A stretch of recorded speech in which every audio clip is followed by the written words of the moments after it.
Hey guys, just when you thought the Florida Audio Expo reviews were over, about to do another one, but mine's gonna be really short because I worked 3 days in the Orchard Audio, Soundfield Audio, Triode Wire Labs cables room. Those guys were awesome. Amar from Soundfield Audio, he had two bookshelf speakers that he lent us for the show. They were passives. Normally he does active speakers, but you know, to help us out with the room, he supplied those to us. As you saw in the previous video with Leo, the outer pair were his demo material speakers, and the inner pair actually played real music, and I'll get to that in a few minutes. Again, we want to say thank you to all the folks that attended our room, enjoyed the music, enjoyed the conversation. We met a lot of new people. Leo made some new contacts within the audio industry. I'm not going to get into that stuff because, I don't want to fuck that all up. It was kind of cool. It was, to those of you who've never worked a show but been to various shows, you don't know what it's like. It's fun and it can be hell at times and very tiring. My ears, after 3 days, they needed a rest every night, and I'm going to also get to that in a few minutes. We were fortunate to have, again, like we mentioned in the previous video, lots of industry insiders, reviewers came to see us.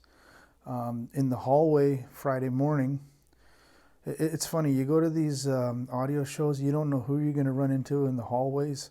You don't know who you're going to run into in the elevator or just a simple hi, hello at breakfast. We ran into Andrew Jones both Saturday morning and Sunday morning, let the man eat his breakfast and all that stuff. We're hoping to get him here in Phoenix, but that's another discussion.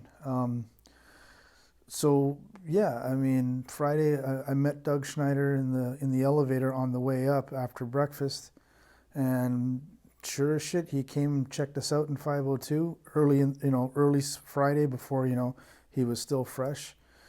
He took lots of photos of our equipment, complimented Leo on the sound of the room. And then shortly after that, we had a visitor from, I think it was Jay's Audio up in Canada, the Asian kid. So him and his entourage were coming up the stairwell, and of course I'm out in the hallway flagging people to, hey, go check out our stuff, right? And I looked at him, I said, Jay, get your ass in that room right now. And he did. He took pictures, his entourage went in there and all this. And yeah, that was cool. Don't know if we're going to get any traction out of that when he does a review of the show. We'll find out. Yeah, I'm not a fan of demo music at audio shows. I really fucking hate it. All right, I understand why we have to do it, but the best times I had in that room were absolutely non-demo music related stuff, honest to God. It was, the two acoustical favorites, as we mentioned in the video there, was the Johnny Cash acoustic thing that Leo found, and the But Beautiful 45 RPM that I have, the Analog Productions dual disc LP. That seemed to draw people into the room, but I'd get guys in there and I'd tell them straight off the bat, do you want to hear demo music or do you want to hear real music? And I said, okay, great. So, I tried to run the gamut. I brought my DSD sticks and my PCM LP rips with me. Leo had both his USB stick with his demo material on it, and then we had Cobas ready to go for any requests that we didn't have on the USB stick. The problem with that is you're at the mercy of the hotel's Wi-Fi, whereas with the USB sticks, you're not, because you're just using Wi-Fi just like a remote control to Leo's Pecan Pie streamer and DAC. The other thing too that people were surprised were we technically didn't have a preamp, so to speak. We were just running Leo's Pecan Pie streamer DAC with the volume control on the DAC straight into both the Orchard Ultra amps and the Star Crimson amps that I was running. I was running the Star Crimson amps, he was running the Ultra amps. And dude, it was great.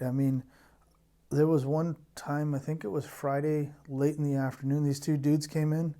You got any King Crimson, man? I said, fuck yeah.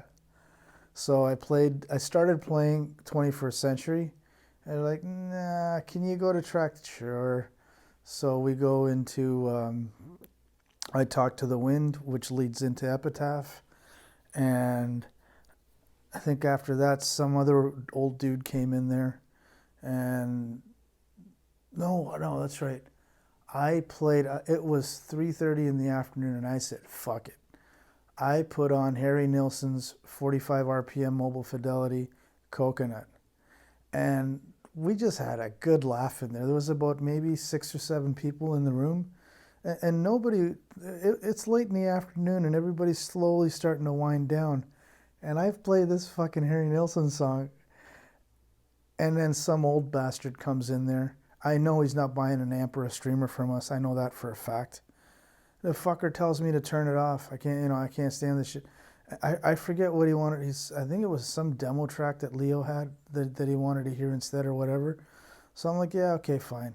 You want to, spoil it for everybody else. That's fine. So that was one of the weird things that happened in the room. Another time, a couple of old guys came in. Do you got any rock? I said, fuck yeah, dude. So I put on my Mobile Fidelity LP rip of Sticky Fingers, and I put on Can You Hear Me Knocking because it's got lots of separation, and I could not believe how much bass those inside bookshelf speakers of Amar's, the Soundfield audio speakers. I mean, I know just on these guys what the capability is of the bass, but these were small bookshelves, right? Ported on the back with the full range presence driver, tweeter woofer on the front. And we all just kind of looked at, did those little speakers just fill the entire room with like 40 hertz, give or take? And they did, right? I played a couple of tracks off of Pink Floyd Pulse, which also has some what I call brown notes. Every morning, I tune my ears to just low-level listening to like Genesis, Yes, ELP, just to kind of get me ready for the day. Leo gave me that. So, yeah, again, it was a really good experience. And, as my friend Dan said on Facebook, there's always one in the crowd, right? And it happens. Met some great people at the bar. My new friend Roy, met him at the bar. His daughter's got way better taste in music than him and I or a lot of people that I know do. And, women have better ears anyways, right? No argument. Yeah, the Absolute Sound visited the room. Alan Tuftle, he came in twice.